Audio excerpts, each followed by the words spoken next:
Delhi news DDA के सर्वे में चौंकाने वाले खुलासे। 7,362 हेक्टेयर जमीन पर अवैध कब्जा, जिम्मेदार कौन? दिल्ली में जमीन पर अतिक्रमण का मामला विकराल होता जा रहा है।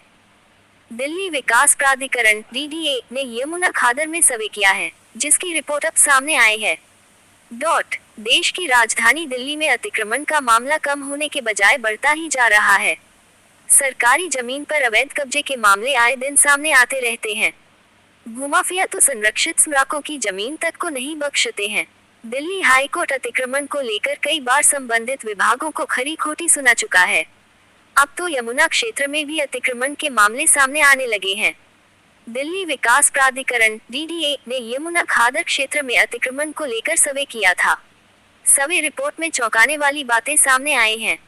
डीडीए के एक सर्वेक्षण में पाया गया है कि हाल के सालों में यमुना के खादर क्षेत्र की 2/3 जमीन पर अतिक्रमण कर लिया गया है। अधिकारियों ने शुक्रवार को ये जानकारी दी।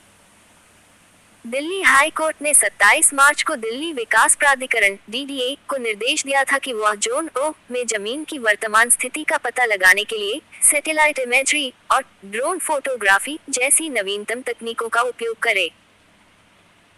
डीडीए के एक वरिष्ठ अधिकारी के मुताबिक दिल्ली विकास प्राधिकरण ने अपने सर्वेक्षण में पाया कि यमुना के खादर क्षेत्र वाले जोन ओ की कुल 9,700 हेक्टेयर जमीन में से 7,362.56 हेक्टेयर पर अतिक्रमण हो गया है। 8 जुलाई को हाईकोर्ट ने डीडीए के उपाध्यक्ष को यमुना नदी के किनारे, नदी के तल और नदी में बहने वाले नालों पर सभी अतिक्रमण तथा अवैध निर्माण हटाने का निर्देश दिया था।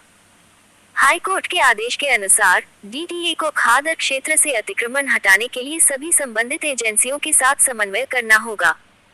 दिल्ली पुलिस अतिक्रमण विरोधी अभियान के दौरान कानून व्यवस्था बनाए रखने के लिए आवश्यक सुरक्षाकर्मी उपलब्ध करा सकती है।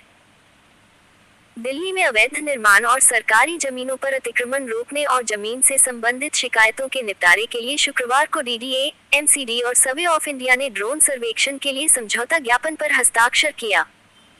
इससे अलग अलग सरकारी एजेंसियों से संबंधित भूमि की स्थिति में अनिश्चितता की समस्या का समाधान होगा और ऐसी भूमि को अतिक्रमण से बचाया जा सकेगा। भविष्य में अनधिकृत निर्माणों पर रोक लगाया जाए।